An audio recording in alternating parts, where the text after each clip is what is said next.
Okay, I want to take you back in time. I want to take you back to my first day in this business. It was an interesting time in American history. My first day in this business was 2007. I want you to think about this for a moment. Many of you are not aware of this, but I'm going to make you aware of it. Okay? 2007, 2008, and 2009 was arguably the worst economy in American history.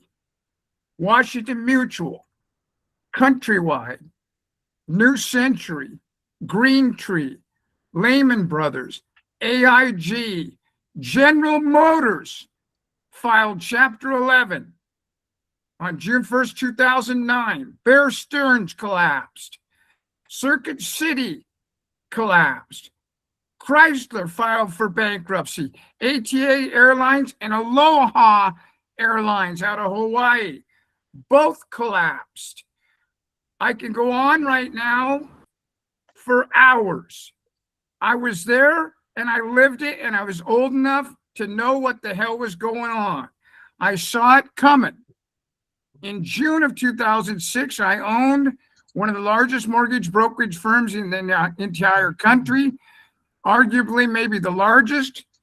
And in December of 2006, about 5.5 months later, Countrywide bought my company. What Countrywide did not know was what I knew. And that was that the mortgage and real estate industry was going to collapse. It was a guarantee.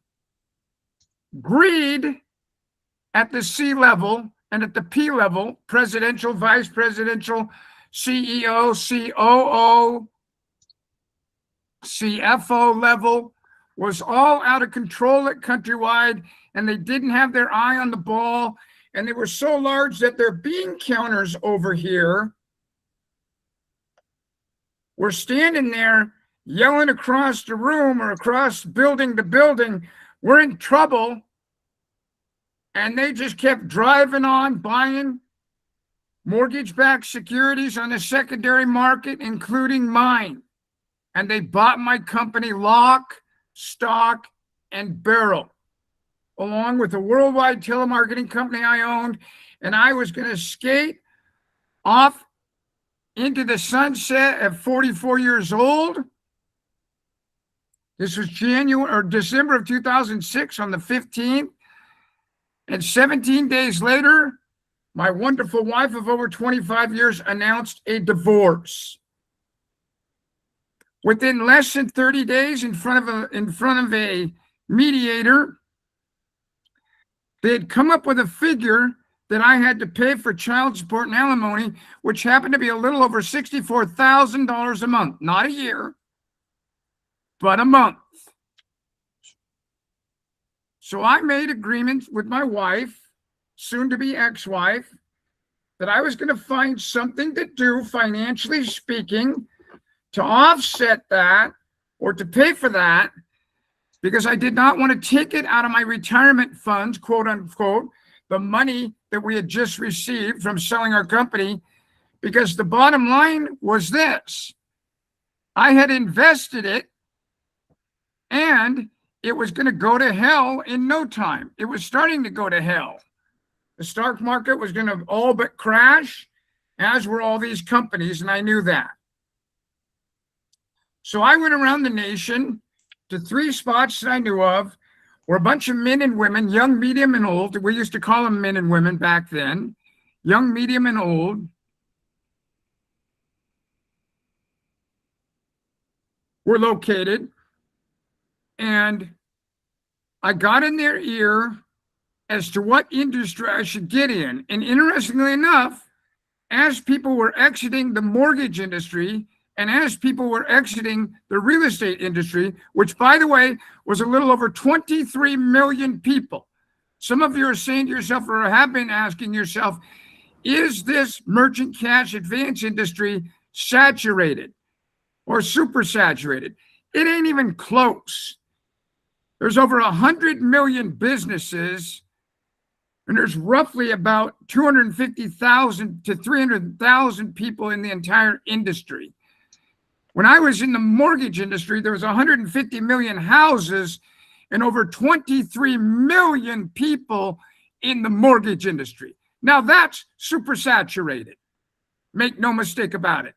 But I could still find a loan anytime I wanted to. Why? Because I could tell you, I have no competition but myself. I'm going to let you know that right now. You have no competition but yourself. There are no competitors in this at all but you. The market is that large. Back to 2007. So I end up in New York, of all places, in a meeting talking about the credit card processing industry. I never really thought of it as an industry, but sure enough, it was a standalone industry called credit card processing. We're used to companies like Square and PayPal, these types of companies. These types of companies aren't so much credit card processing companies as they are third-party companies handling transactions on our behalf. When we use our ATM card, our credit card, our debit card, our food stamp card in some cities or states, we use a machine where they punch it into their computer if you've bought something from their company online and they don't take your card. You fill that card information in like you do on Amazon. You fill your card information in. And a company called a credit card processing company processes that card. So I was going to buy this company called Paramount. And they were large, expensive, about 25 million bucks. And as I looked at the company, what I saw was the same thing I'd seen in the mortgage industry, and that was that it was full of prostitution, it was full of drugs, it was full of alcohol, it was full of drama. Let's just use that word, drama with a D and trauma with a T. And I no longer wanted to be part of that. That's one of the reasons why I got out of the mortgage industry. So I said no to the credit card processing industry. I kind of felt deflated in that I only had a year to come up with a new profession. I had put my resume out there. No one was hiring CEOs. No one was hiring COOs or presidents. In fact, they were all trying to cover their own ass. So, as luck would have it, because as you know, if you start on the way appears. I'm paraphrasing Rumi here, R-U-M-I, and yes, he lived a little over 1,000 years ago. As you start on the way appears.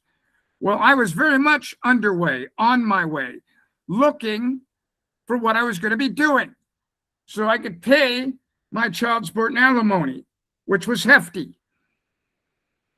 I had a year to do it, which was plenty of time, but at the same time, I've always been one of those that felt like when I was on the clock that I was part of musical chairs, like little kids at a birthday party, back when we didn't care about boys and girls, men and women. We were just friends, all of us, in the second grade.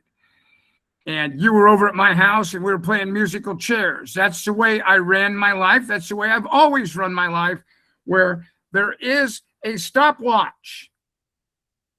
There's a beginning, there's a middle, and there's an end. I refuse to be part of anything involved in my life that does not require a beginning, a middle, and an end.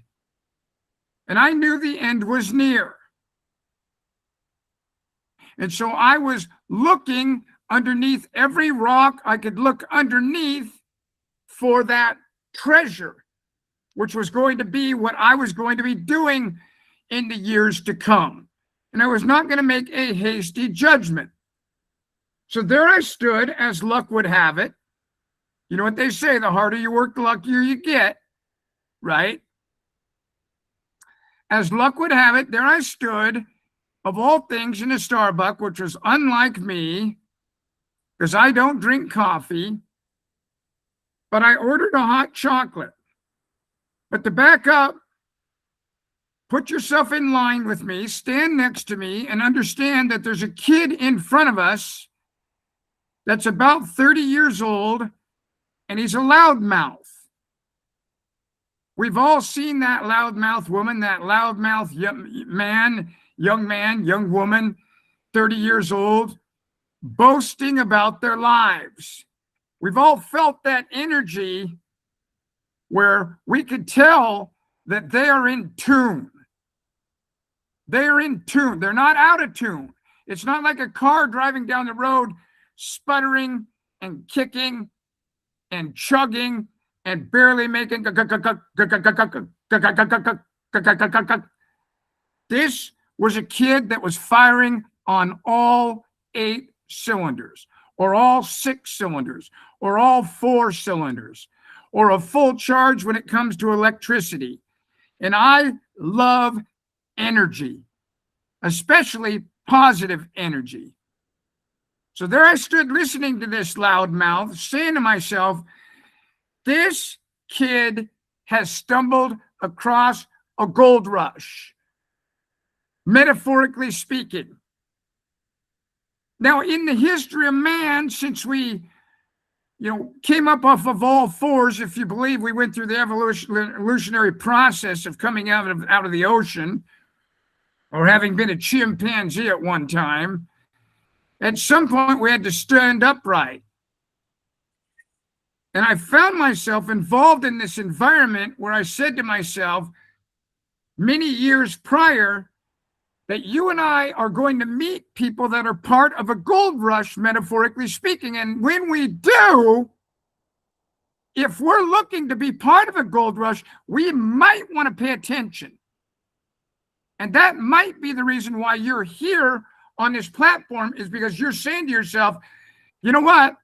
That bald-headed guy with the mustache seems to be part of a gold rush, and I'd like to be part of a gold rush also. Not a bad thing, by the way, to use as a designated factor as to whether or not you're going to get involved or not. Someone's optimism, someone's joy, someone's happiness.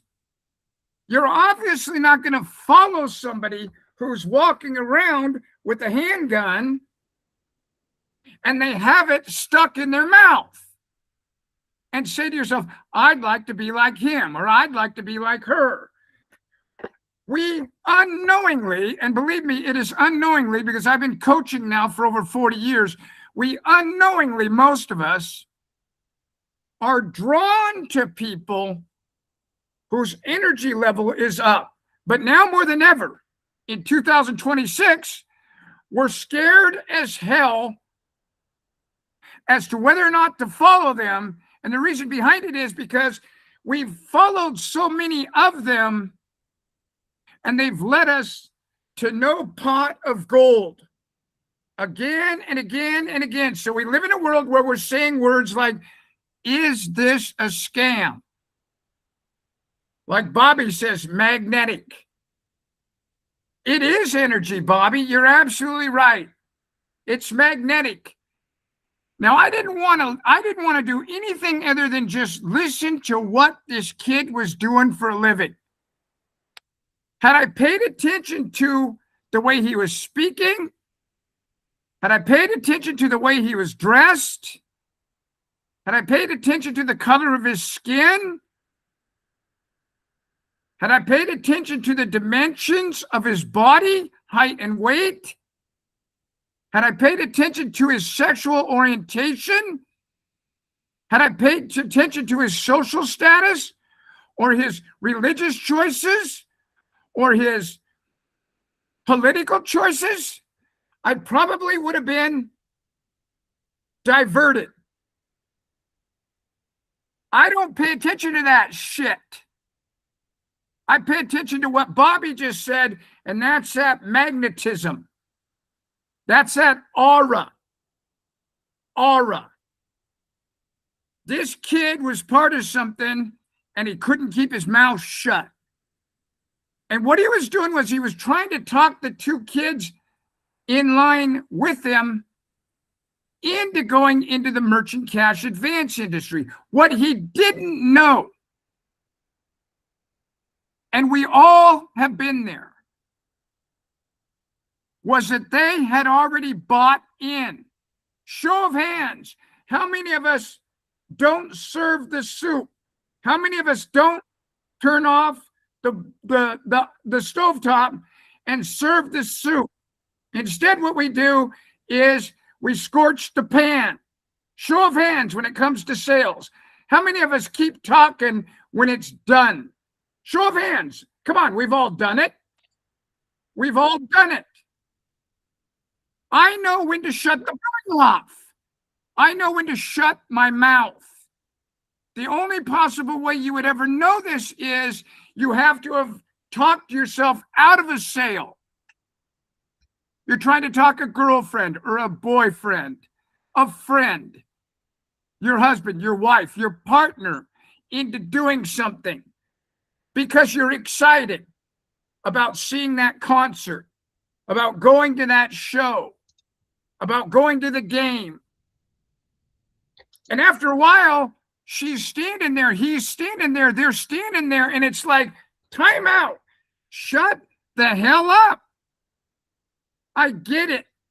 You want to go and you want me to go with you. We've all been on the receiving end of that, and we've all been on the giving end of that.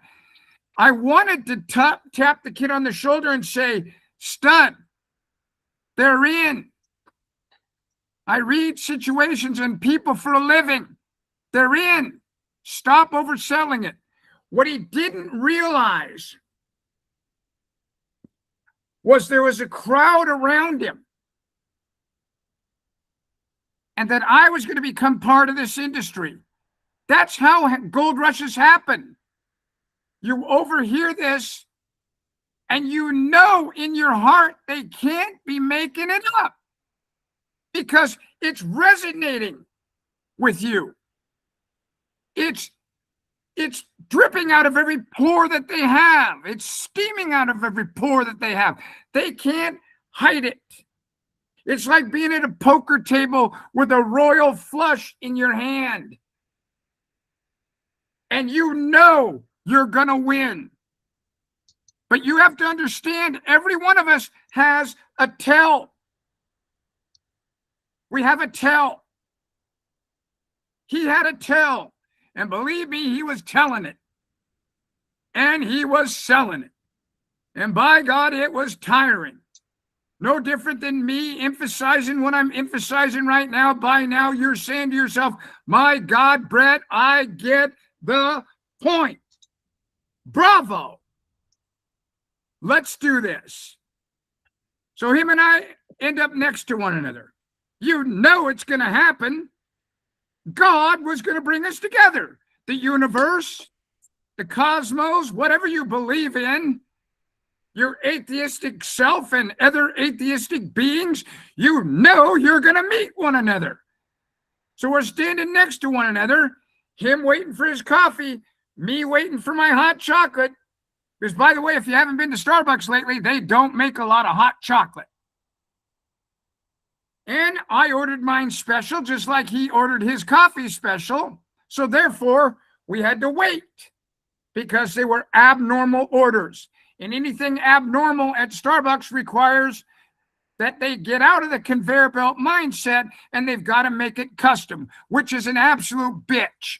I know my wife used to work at Starbucks. When you've got that person that comes in and says, you know, I want almond milk, I want non-fat, I'd like to have cinnamon, and they just start going off and you're saying to yourself, Judas Priest, you've got to be kidding me. How in the hell are they going to remember this? I mean, folks, think about this, Harold. You and I own a deli, and we've got a form out there that they fill out with check marks if they want mayo, mustard, ham, and sourdough bread. I mean, my God, how hard is it to remember that? But you and I are supposed to go into Starbucks and pay attention to these snobs who order these drinks that require, 10 different items And somehow they're supposed to remember all that shit. It's absolutely, you're right, Bobby. It's a riot. You're laughing. It is for me too. So he's standing there. I'm in a blue blazer with a white button-down collared shirt on. I'm in blue jean Wranglers with a cowboy belt and a cowboy belt buckle, round or oblong, the big style they use for rodeo, for ropers and rodeo stars. And I've got cowboy boots on. That's my motif. That's what I wear when I'm out and about back in the day. He's in a three-piece suit. He looks like he should be on Wall Street. I look like should be on the show Yellowstone or the Madison, and I look completely out of sorts.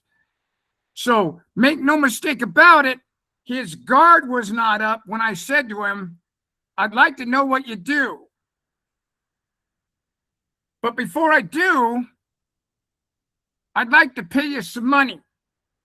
So what I did was I reached in my left back pocket, where at the time I carried a wallet that was large like this, that had an Indian head nickel right here. A lot of cowboys wear that, use those, and it sticks out of the back of your pants about this far. And what it had in it was a checkbook with some cash. Back then, most men and women, he, she, they, carried checkbooks in 2007. So I took out my checkbook, opened up my wallet, took out my checkbook and my ink pen, and I started to write him a check for $10,000. Not $1, not $10, not $100, not $1,000, but $10,000. Why? Because I knew in my heart that what he was part of, I wanted to be part of. I had heard enough. I was in. I didn't need to go into analytics. I didn't need to say, is this a scam? This was working for him. These were his friends. I was in. When I got done, I said to him, what's your name? And he said, what are you doing? I said, I'm writing you a check. I want to know the ins and outs of this business, of this industry. He goes, I'm going to teach them that over in the corner. Just come with me and I'll do it for you for free. I said, no, you don't understand, young man. I am going to be your competition. I remember the look on his face. He thought I was a boob. He thought I was an idiot. He'd already had a preordained mindset. I was a country bumpkin in the way I was dressed. Where he came from, people wear ties. People dress up. He had absolutely no idea who he was talking to. I forced this $10,000 on him. We sat down. And interestingly enough, all it took was less than 15 minutes, and he started to repeat himself. I trained some of you for 4 straight days, and you're still trying to figure out what the hell we do. You're still trying to figure out how to do this. Listen to me for a second. Don't make a mountain out of a molehill. Don't read into this. It is as easy as it looks, but it's easy to do, and it's easy not to do. It's easy to do, and it's easy not to do. So I stood up, and he looked up abruptly like, what's going on? I mean, you see that go on, Samuel, you know something's going on, right? There's action taking place. And he looked up, and his look said to me, what's going on? I didn't need him to say, Carly, what's going on? His look said, what's going on? I mean, like an actor or an actress, he, she, they, you know, the hands. What's going on? Well, what the hell are you doing? I mean, we could just address the line in multiple different manners. You know, What's up? Well, I'm up. Why are you up? Because you're repeating yourself.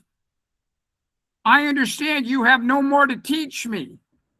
I understand it is as easy as you made it sound in line. And I understand conceptually what this is, and I'm in. It was a pleasure to meet you. I reached out my hand and shook his hand. We would never meet again. We would never meet again. I got on our corporate jet that I owned, flew back to Oregon, landed in Hillsboro, hopped in my Porsche, drove home. Forgot about this. Forgot about it. Came home to a world where it was just orders now. I was no longer the husband. There was no longer any respect at all. This person had made the choice like women and men do. Guy, guy, gal, gal, when you're going through a breakup, the one that has chosen to take the step now has the momentum. And in her mind, she had the momentum. I was the one retreating in her mind. She had me on the run right where she wanted me. In her mind, she'd been repressed. In her mind, the reason why she hadn't done anything for 25 years straight in regards to making a living was because of me. It was all my fault. And that's the way she treated me, which was fine. I'm not one to walk on pins and needles, but I respected her. I stayed out of her way. One day, 3 or 4 or 5 days later, 6 days later, whatever it was, I came up with an idea. And I went to her and I said, why don't we sell our home in Sun Valley, Idaho, and live off that money? It was a home that I had built with my construction company, and we had a little over $6 million in the home. And I knew, because it was built out of timeless materials like wrought iron, slate, granite, cedar, that it would sell quickly regardless of what the economic situation was. There's always a buyer for the right thing. And I built a lodge style home, and they always sell in any market, guaranteed. I used to actually hold classes on it for builders and explain to them the benefits of building that style of a home. No different than building a home like a first-time home buyer's home. It's a great market. It's a wonderful market. There's always going to be first-time home buyers. You can't hold them back. So she agreed, and I headed out in my Mercedes AMG S55 like a bat out of hell at 4 p.m. up the Columbia River Gorge, and I was headed to Sun Valley, which I would usually do in one fell swoop, but I was tired. This was a stressful period. We had 2 kids in high school, a senior and a sophomore. We were going through a breakup. Our estate was large. I had a tremendous amount of responsibilities, as did she. And I pulled over in Ontario, Oregon, somewhere around 9 or 10 o'clock. Never in my wildest dreams did I think the following morning was going to be my first day in this industry. I had no idea when I went to bed that night that I was going to do my first merchant cash advance application the next morning. I had no idea. I did not have an application. I did not have a company name. I did not have a website. I did not own a computer. I had never had an email address. I had no flyers. And the business owner didn't give a shit, and they don't give a shit now. And the reason they don't give a shit, Bobby, let's talk about magnetism, let's talk about energy here, is because they want to be part of what I'm part of. They can tell that I'm having a ball, that I love what I do, that I'm not a lost ball in high weeds, that I don't know what I do or don't know what I'm doing. They're not going to follow you if you're walking around with a gun in your mouth, ready to blow the back of your head off, metaphorically speaking. It's not going to happen. What you're going to do is you're going to take one of these traps and you're going to set a trap. I've brought some visuals for some of you. These are traps from the 1800s. My dad got these traps from an American Indian named Harley Finning. Harley Finning was a Yakima Indian. He married my dad's sister in 1910, 20 years before my dad was born. He married my dad's sister. What did Harley do for a living? He was a trapper. He taught me how to trap through my dad, oftentimes with my dad. My dad had actually made a living in high school with Hudson's Bay Company. If you look up Hudson's Bay Company, one of the oldest companies in America, you can go back to the 1600s. And what my dad would do before high school each day and after high school each day is he would check his traps, set his traps, fix the bait, adjust his traps. Like Bobby said, he was part of the fur trade. This was very common in the early 1900s. In fact, my dad bought his first car at 15 years old, a Model T, with the money he got from trapping. And one of the things that he realized that Harley taught him is that beaver are predictable. Muskrat are predictable. You're not going to find beaver in the middle of the city if there ain't no water. So don't go trapping there. It makes no sense. You know where to set your traps. Every one of you knows where to set your traps, metaphorically speaking, to find these business owners. What you need to know about these business owners is they are as dumb or stupid or smart or intelligent as a beaver. Beaver are around water. We know that. And there's got to be some trees, because what do beaver do? They dam up streams, they dam up creeks, they dam up rivers.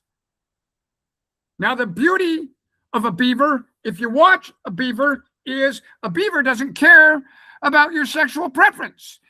A beaver doesn't care about your political choices, your religious choices, the color of your skin, what age you are. In fact, if you look at a beaver never looks for two identical sticks. Look up a beaver dam and understand you've got long sticks, short sticks, fat sticks, skinny sticks, long fat sticks, long short sticks, short fat sticks, long fat sticks. They're not racist. They don't care. What they realize at the end of the day is that it's the combination of all of the above that holds back water. So that when you are standing in an audience out there or sitting in an audience out there or among yourself and you're hitting me with an email saying, should I use or go after these types of sticks? You're insane. There's 752 different types of businesses in my day 3 of 4 database. Do not pigeonhole yourself into one type of industry, one type of business. You're insane. Go after them all. You're looking for a business doing business. Hey, Brett, what? Do we work with food trucks? It's a business doing business. Hey, Brett, do we work with furniture stores? It's a business doing business. Hey, Brett, do we work with ophthalmologists? It's a business doing a business.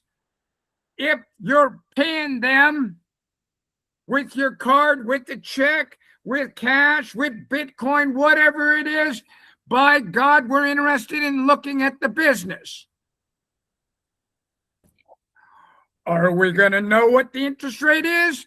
What the APR, annual percentage rate, is? Are we going to know what the factor rate is? No. Gerald, imagine you're an orthopedic surgeon.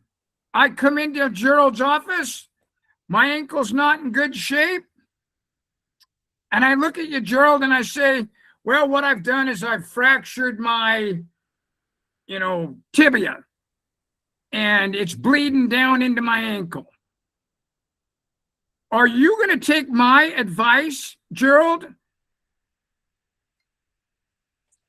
Use that analogy again. I'm not sure what you mean by that. Are you going to take my advice, or are you going to give advice as an orthopedic surgeon if I come in? In this analogy, you're the patient. Yeah, I wouldn't take your advice if you're the patient. I'm not going to take my advice. In fact, you got to take an x-ray, don't you? Yeah. You ain't doing your job without an x-ray, are you? No, I can't do my job without You're x-raying backs, you're x-raying knees, you're x-raying feet, you're x-raying ankles, you're x-raying elbows, you're x-raying wrists, you're x-raying fingers. You got people x-raying people all day long, right? Right. I mean, if you and I were at a concert and I found a wedding, let's say a wedding, and we're over on the side with our drinks with 5, 6, 7 other people, whatever our poison is, and I found out you were an orthopedic surgeon, I said to you, God, I'm having trouble with the outside of my knee. Can you look at it? What would you say? You would say, you need to call my office and make an appointment, right? In other words, you need to follow some fucking instructions. So that's what you're going to do. Explain yourself to the business owner and say, I need you to follow some instructions. Oh, really? What are those? Well, I need you to get me 6 months with the bank statement for your last 6 months. They need to be business bank statements. And I need the application filled out and signed and dated. When I get that, I'll get that over to my underwriting team, and they will take an x-ray of your business. Everyone, let's hear an amen. Somebody. Amen. Amen. Amen. Amen. Amen. Amen. Amen. Amen. Amen. Amen. Hey, Brett, what? Let me tell you this long-winded story about my bit. I don't need to know your long-winded story about your business. I don't even need to get out a pen and paper. I don't need to remember this. This is easier than Starbucks. This is easier than a deli. The bottom line is you're interested, and I need to gather some information from you, which, by the way, is not very much information. And at that point, a woman, Carly, amen. A woman. Love it. A woman, amen. The bottom line is you're going to have them telling you stories. And at first, you're going to allow them to tell you stories because in your mind, you're thinking it's disrespectful for them to have you interrupt. But you got to interrupt, and you got to do it quick, Jeff. In fact, you got to do it quickly, Vadim, if we're going to use correct King's grammar. Because if you don't quickly dive in on that sword and say, whoa, whoa, whoa, whoa, whoa, hold on a minute, Carly. Whoa, whoa, whoa, whoa. Hold on a minute, Michael. Hold on a minute, Gerald. Hold on a minute, Maximilian. It doesn't matter what your story is. What matters is what's in those bank statements. What's on that application? Well, Brett, what? I don't have 6 month bank statements. I've only been in business 3 months. File's dead. You just saved yourself 45 minutes worth of discussion, of the one-sided discussion where they're telling you about, how they want to expand or the property they want to buy or how they want to buy their partner out. You don't need to hear all that. You need to hear them say, well, I've only been in this business 3 months. I don't have 6 month bank statements. Don't reach out to your manager. Don't reach out to me and ask what to do. You know what to do. We need 6 months worth of bank statements and the application filled out and signed and dated. Don't reach out to me or your manager and say, they're unwilling to provide this information. You are at a crossroad. That's when you say to them, John, then in that case, since you're unwilling to give me the information we need for my underwriting team to do this x-ray, then we can't go forward together. It's called the takeaway sale. Meaning, if you have boundaries, they will respect you. But if you say to them, well, let me get a hold of my manager and see if we can accommodate you, what you're going to create is a subordinate position where you're inferior. You're lesser than them. And they're going to lose respect for you and kick you to the curb. You've got to be the gatekeeper that says, no, we can't do it. Contact me in 3 months. Hey, Brett, what? Do I keep a CRM? Put their name in it? Call them in 3 months? No. No. You're on to the next one. Some do, some don't, some can be talked into it. You want to work with those that do and those that are being talked into it. We don't talk them into it. They talk themselves into it. Let's go back to Boise, Idaho. Let's go back to Ontario, Idaho, or Ontario, Oregon. I'm at the hotel. I'm asleep. I wake up in the morning. I get up early. I go out for my run. I come back. I do some calisthenics in the room. I go down to the continental breakfast. I'm early. Early is on time to me. It's about 10 minutes after 6. Breakfast starts at 6:30. It's not busy, folks. It's January in Ontario, Oregon. There's ice, there's snow on the side of the road. It's winter time. You don't even need to make reservations.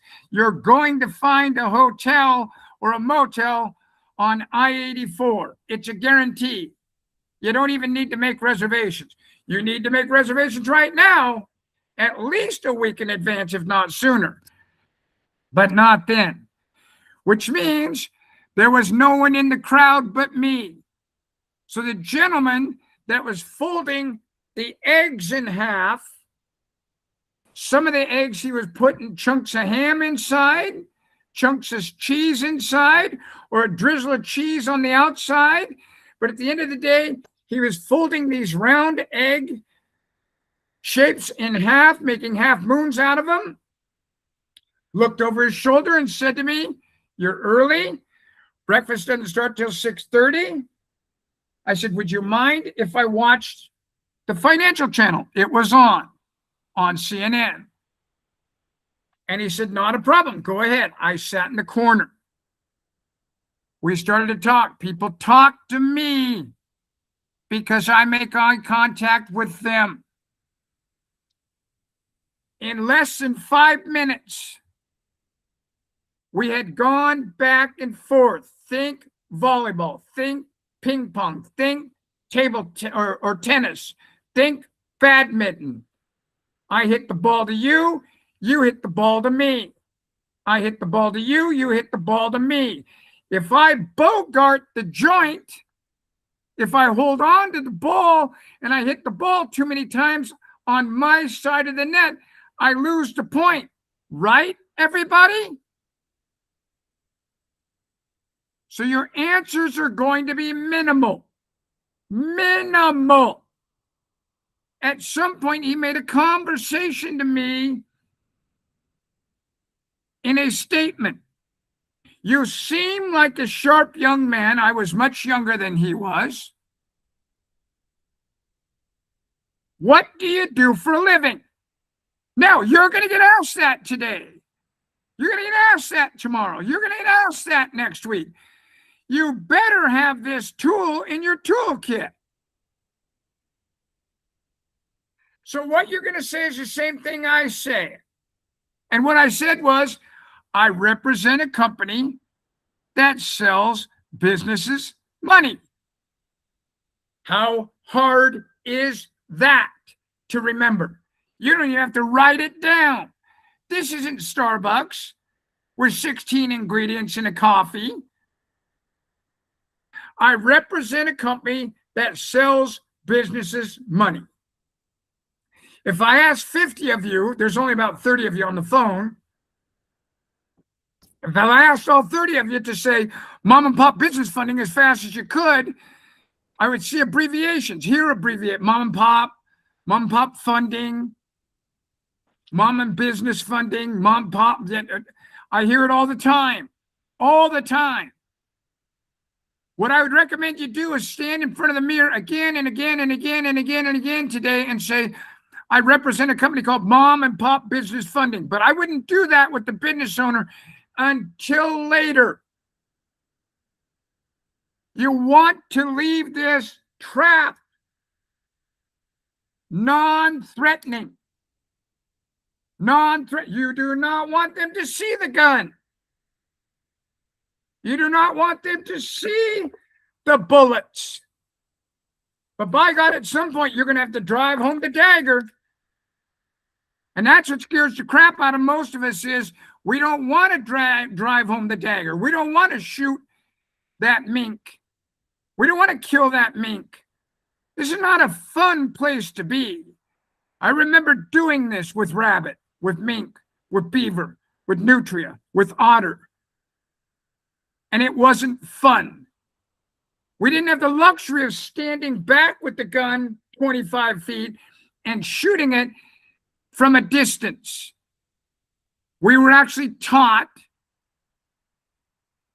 by this American Indian to use a metal rod, typically about a foot and a half in size, to pin the animal down and drive the spike right through their brain and watch them twitch. It is a sickening environment for a child. It's a sickening environment when I think about it as an adult. But make no mistake about it, it taught me something that I needed to learn in life, and that is there is a beginning, a middle, and an end to everything. And I never once have forgotten that I need to end with the business owner, begin with the business owner, and have the experience of the middle with the business owner. So the business owner made the comment to me, you seem like a sharp young man. What do you do for a living? And I said, I represent a company that sells money for a living. I had no application. I had no website. I had no domain name to refer to. I had no email address. I did not own a computer. The company I owned had written off thousands, tens of thousands of them, but I'd never even turned one on.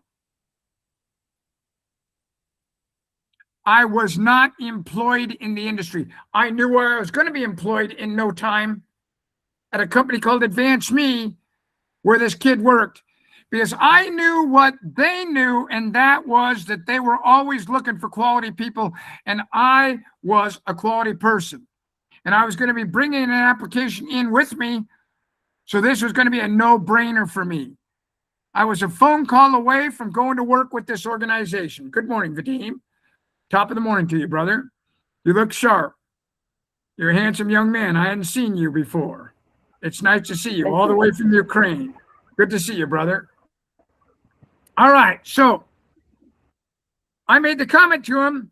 I represent a company that sells money for businesses money for a living. And he started laughing. He had the tongs in his hand. I'll never forget it.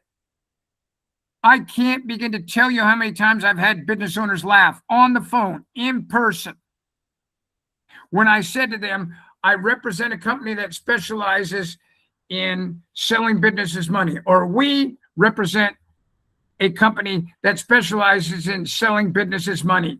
They giggle, they laugh. There's this reaction they have. It is predictable.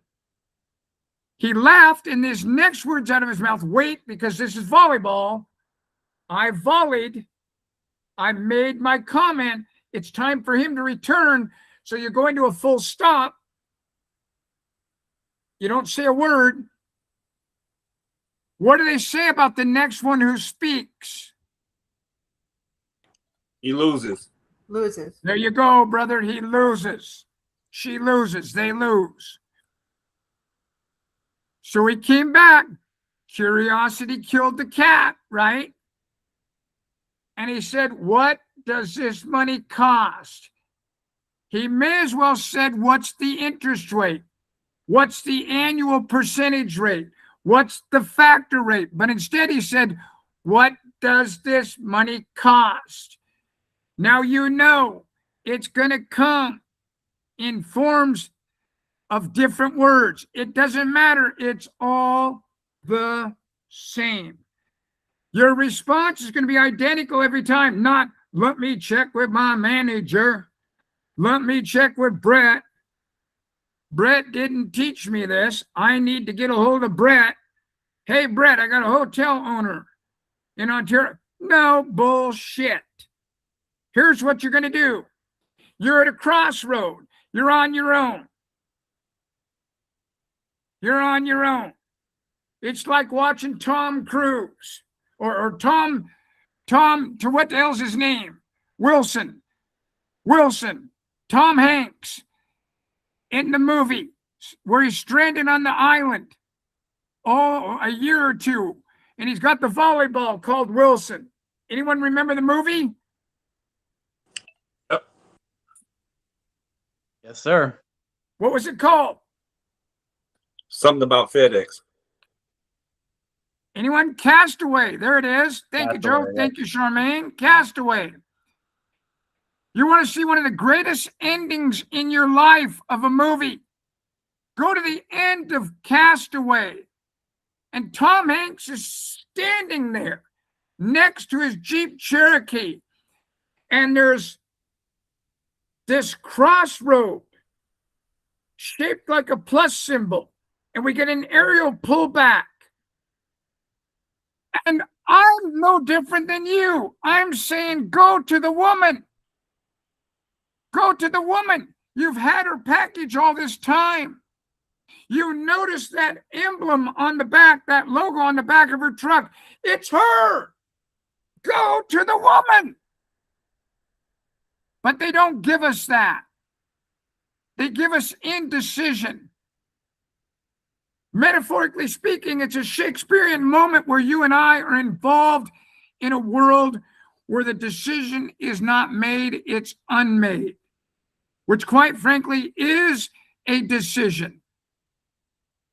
Metaphorically speaking, what I saw was someone who said, I'm going to take my time and I'm going to get this right. Because I got on the plane and I shouldn't have. I should have stayed with my bride-to-be. That's the way the movie started. If you haven't seen Castaway, watch it again. But more importantly, go to the ending and watch that crossroad and watch how it transpires. Watch how it unfolds. You're at a crossroad. So Carly, what's the cost of this money? So Jeff, what's the cost of this money? So Vadim, what's the cost of this money? Brett, what? What's the cost of the money? It depends. Volleyball, short. I volley back. It depends. Now they have to say something in return. What are they going to say? I pigeonholed them right into the trap. They're being trapped. I pigeonholed them. What are they going to say when I say it depends? Anybody? Depends on what? There you go. This is pretty predictable, isn't it?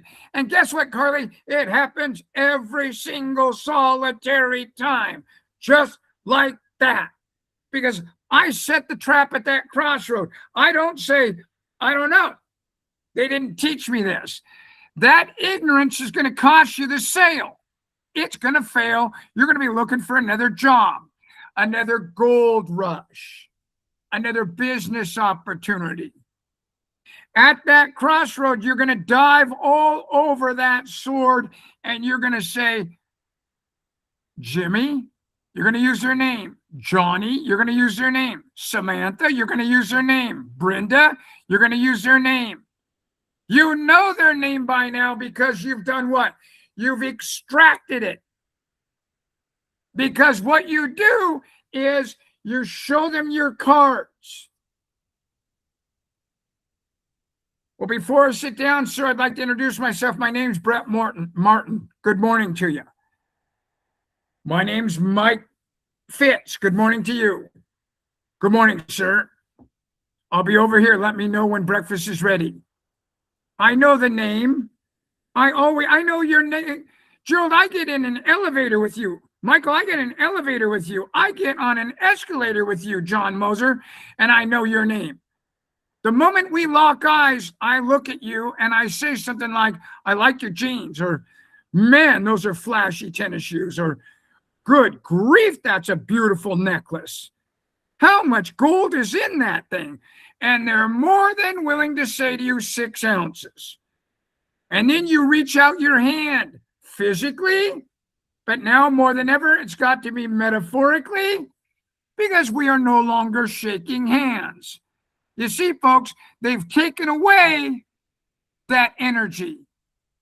They're destroying you and I as human beings. It's a process, and it's happening right before our very eyes.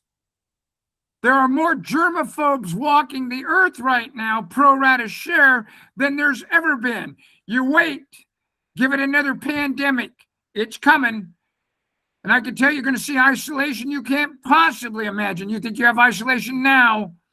So you're going to metaphorically shake hands without shaking hands as you look at them and they're above you on the escalator, or they're next to you in the elevator. And you look at her and you say, wow, my gosh, you must be 6'5", 6'6", 6'7". And she chimes out, she says, I'm 6'8". You see, I didn't say anything about, holy cow, you're beautiful. That's not a good idea in close quarters. Or you're standing next to a guy and you look at him and you're like, oh, whoa, you're a handsome gentleman. This is not stuff that you want to be saying to each other. You pick something out. Man, I really like your necklace. Or, holy cow, that's a beautiful shirt. What brand is that? You're looking for common ground. Something that creates what I would call a diffuser. This is how I would get you in the car if I wanted to be a serial killer and kill you. I would defuse you. So you're going through a defusing environment, an indirect approach, Bobby says. So she looks at me and she says, I'm 6'8". Holy cow. You know, my dad was 6'9", 6'10". His brother was 7'2". We're Norwegian. But I got the German side. I got my mom's side. That's why I'm only 5'10". And we laugh. And I reach out my hand, metaphorically speaking. My name's Brett. I try not to use my last name. Most people don't remember them. And then she says, my name's Susan. I'm ready, folks. I can kill her now. Trust me, it's over. This is how they do it. Look up the I-5 killer. This is what he did. This is one of the greatest salespeople on the face of the planet. If you look up the I-5 killer. And this is how they do it. They're very predictable. We are very predictable. So when he looks at me and I look at him, I know his name. I'm at that crossroad. And he says to me, what does this cost? And I say, it depends. And like Carly says, he returns the volley by saying to me, what does it depend on? I say, and here we go. You don't even need to write this down. Well, sir, if you've done a great job of running your business and a great job of running your personal life, you'll get a greater offer out of us. But the opposite holds true also.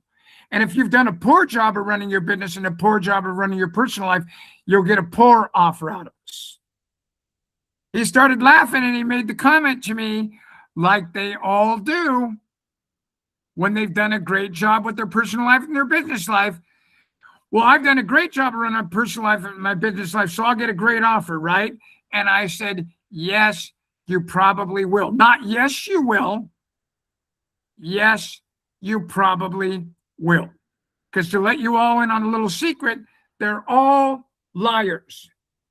Someone finish this sentence.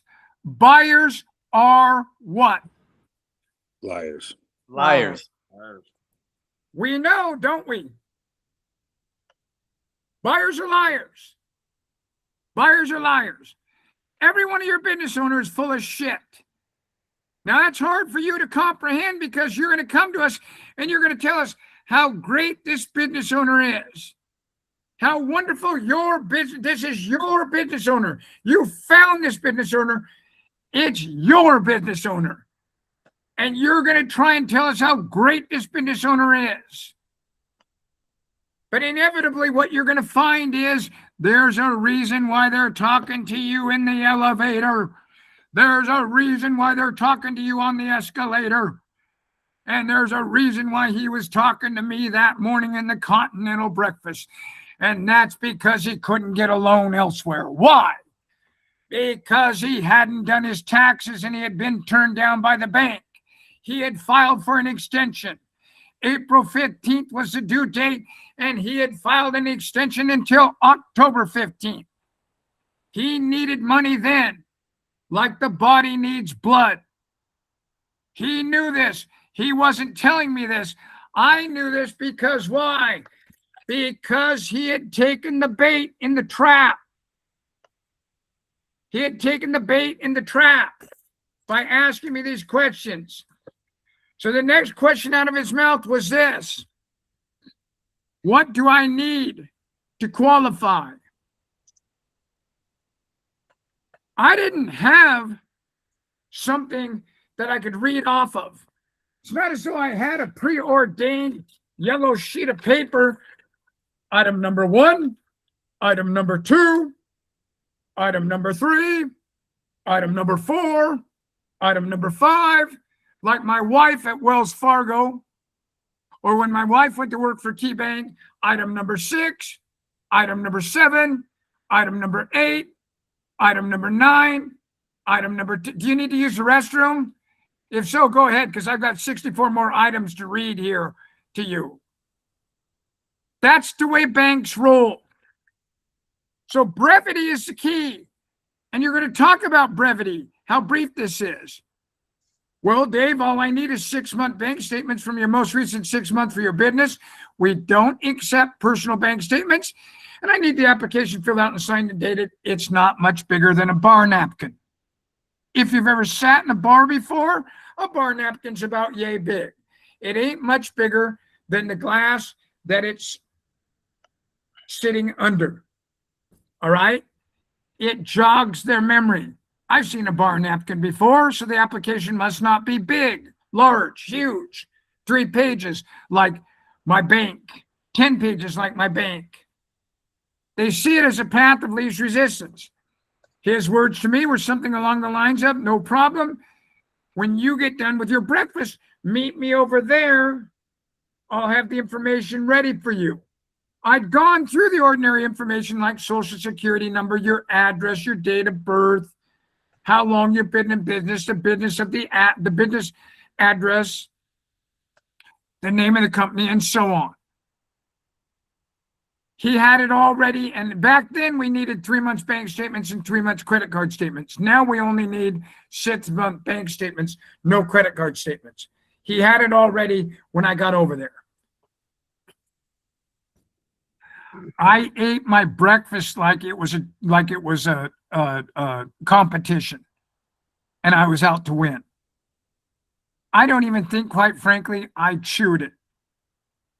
I had a live one, and by God, I needed money like the body needed blood, because I did not want to take this money out of savings or retirement funds or anything else for that matter.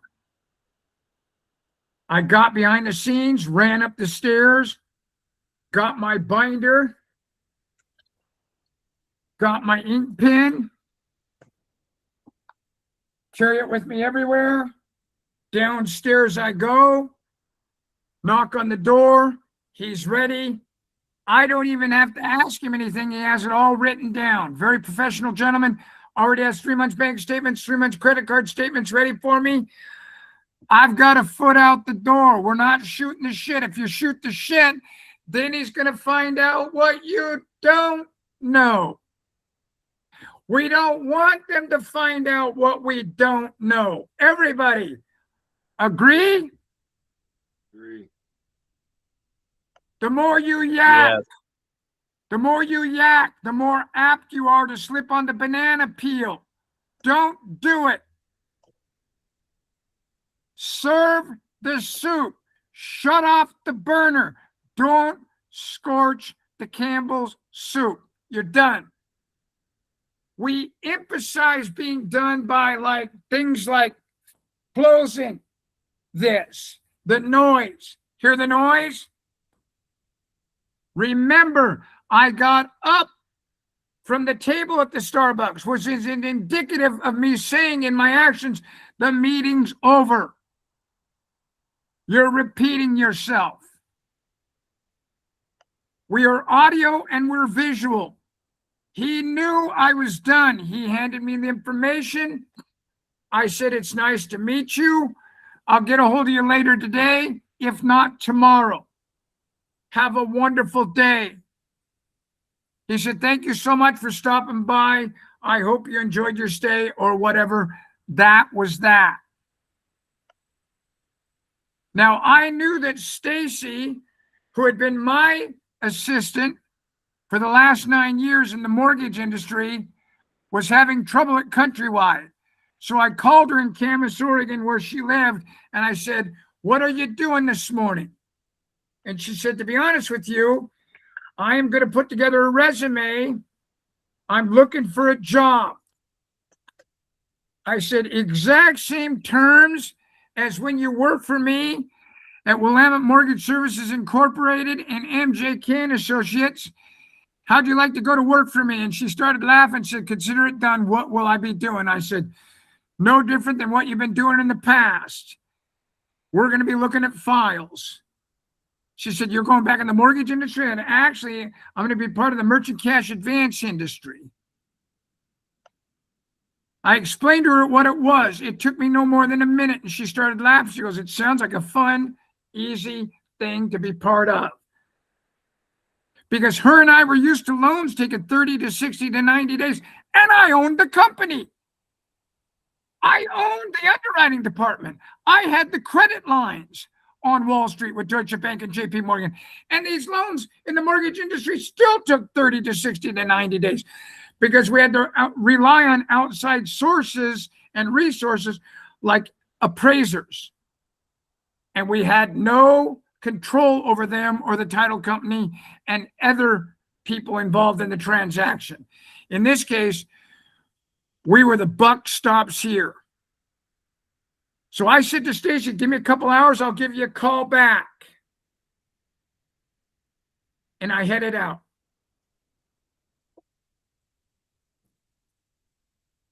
Some of you are going to enjoy this, some of you not. I am a rude driver at the time. Some of you would think that I was swerving in and out of traffic. That wasn't the case. Every one of my moves was planned, but make no mistake about it, you were not going to be in my way. I was going to get to Boise, Idaho, and I was going to get to Boise, Idaho in record time. There are very few cops out there, if ever, especially in the winter. And I drove like a bat out of hell. I pounded that AMG for everything it was worth and then some. And back then I was young and dumb and I didn't care. I had a ton of life insurance and I was on a mission. I got to a hotel. It was about 7:30, 7:45. You do not check into hotels at 7:30 or 7:45. What time is check-in? Everybody knows. Somebody tell me. 11. 2 p.m., 11, 3 p.m., there you go. Certainly not 7:30 or 8 o'clock in the morning, right? No. But in the dead of winter, when you have no traffic, you can check in anytime because rooms are available, right? Yeah. So I got a room, called my son. How did I call him? He didn't have a cell phone, even though he was a senior in high school, Travis Martin. He had a pager. I paged him a message. He called me from a payphone at the high school with a quarter. What's up, Dad? I said, I need an email address. I had no email address. You have all these tools. I had none of them.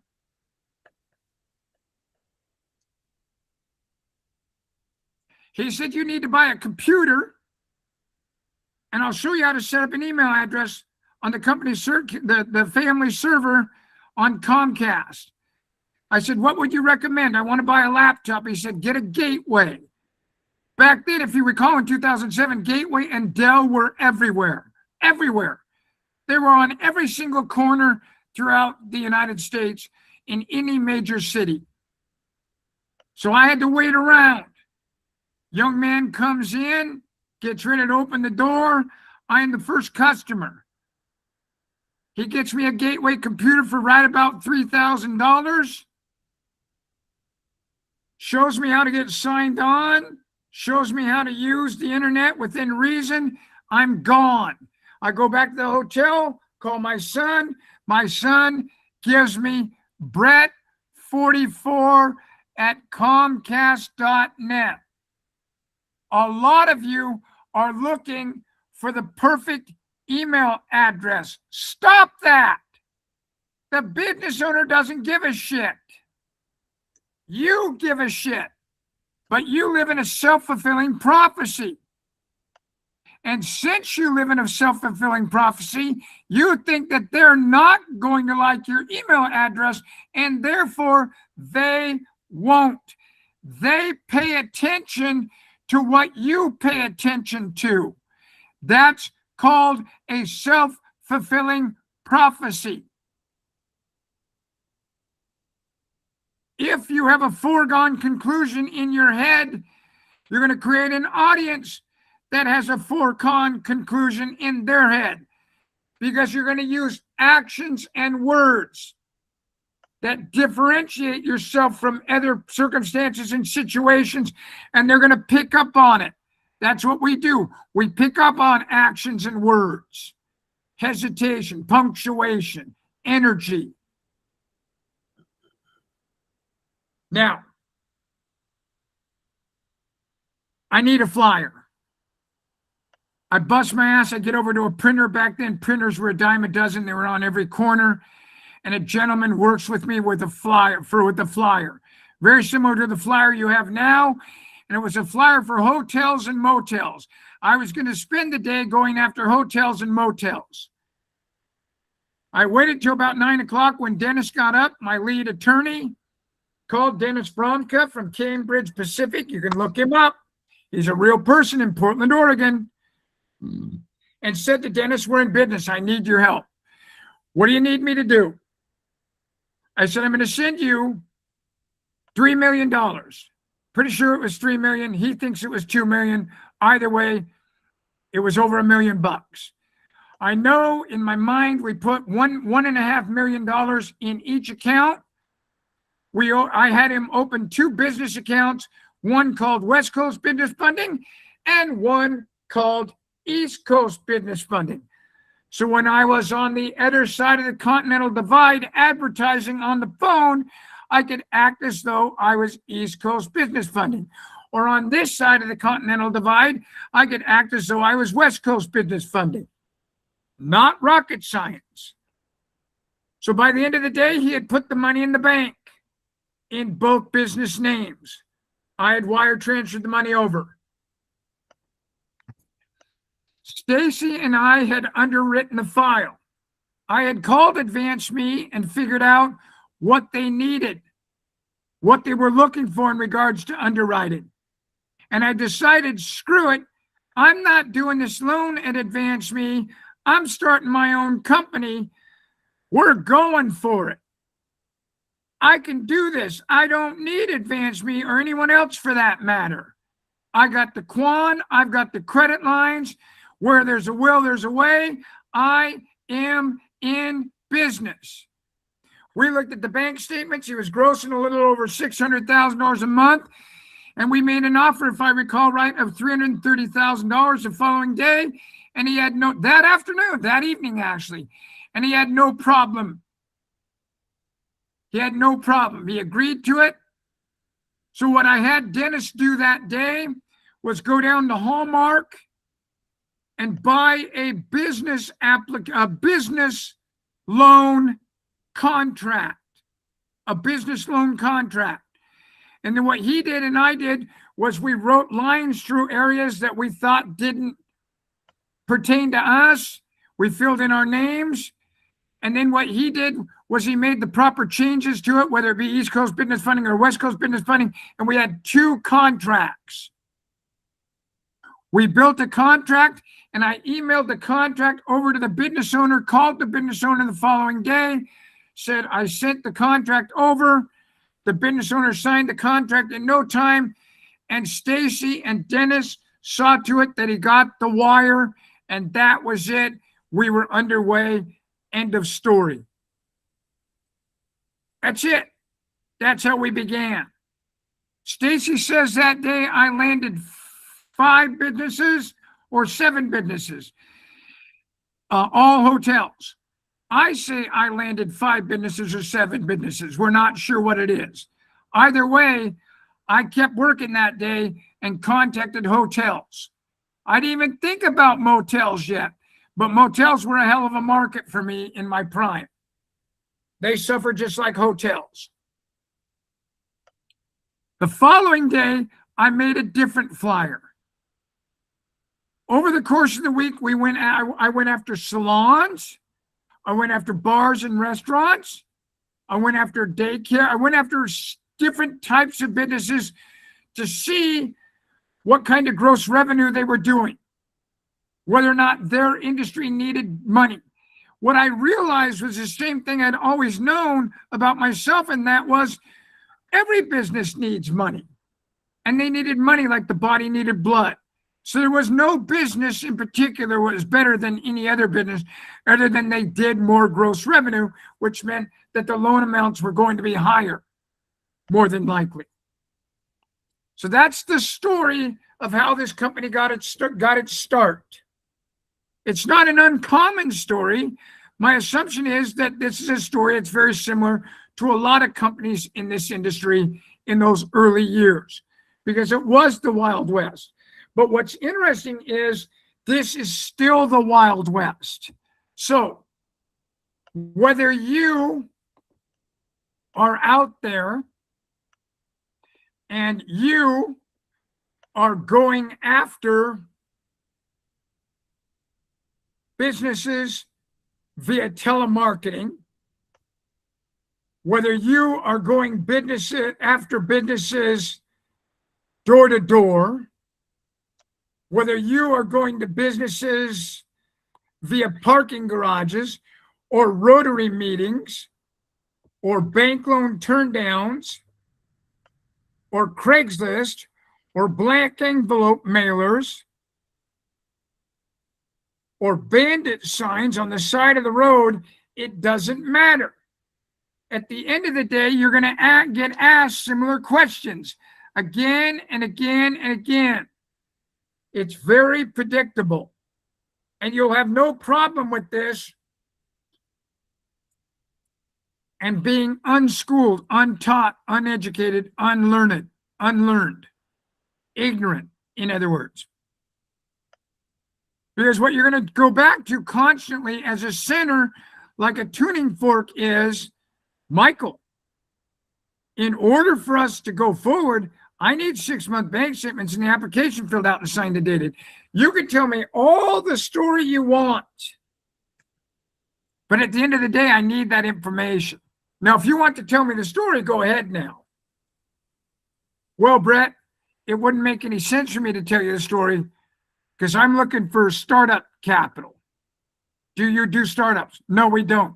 You see how you can kill that right then rather than waiting 52 minutes after they're done talking?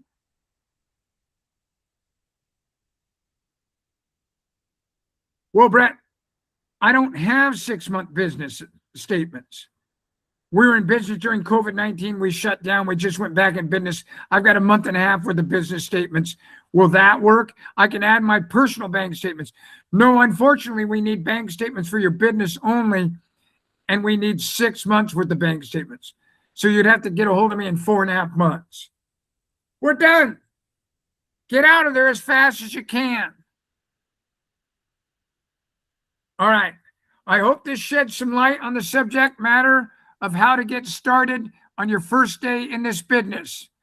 Some of you are still trying to figure out the perfect email address. Stop it.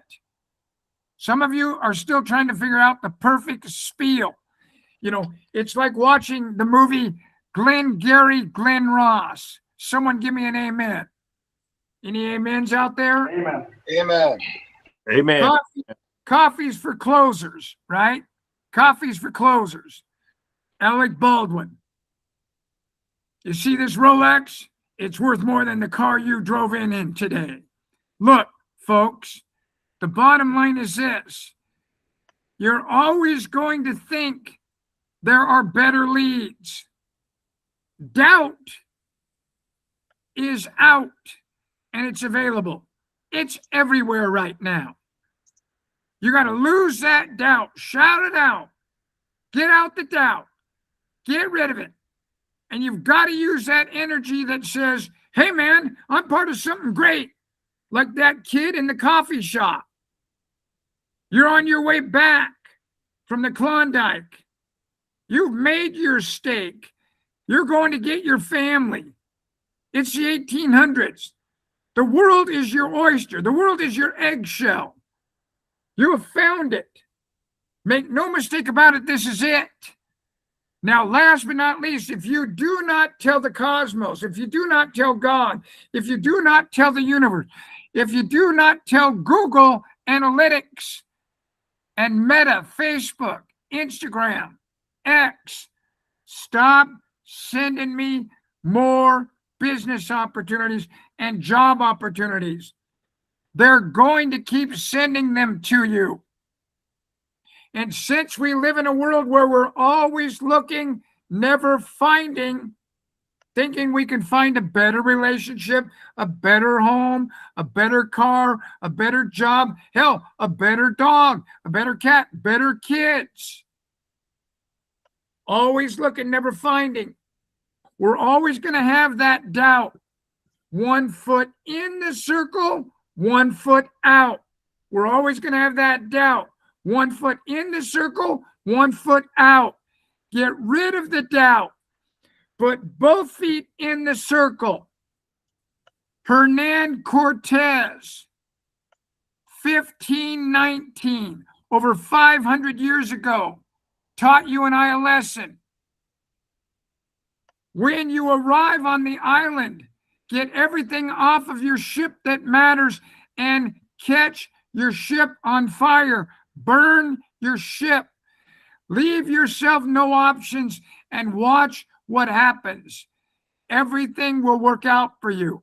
Peace. Have a great day. Be good people. I don't care whether you're a Democrat or Republican, undecided or don't care. I don't care about your sexual preference, your race. I don't care. If you need help, reach out to your manager. Your manager will reach out to my division. We will get you taken care of. I'm not going to say, have a great week. I'm going to say, make it a great week. It is your canvas. It is blank. It is your choice. Give them hell. We'll see you on the other side next week. Bye-bye now. Thanks for joining us. Have a great day. Bye-bye now. Greg. You bet. Bye-bye now. Have a wonderful day. Thanks for joining us. Bye-bye now. Bye, Brad. Bye, Maximilian. Bye, Jeff. Bye, Harold. No nonsense. Bye, Nika. Have a great day. Adios. Thank you, Have a Brett. wonderful day. See you, See you Brett. guys later. See you, Darius. Yeah. Bye-bye now.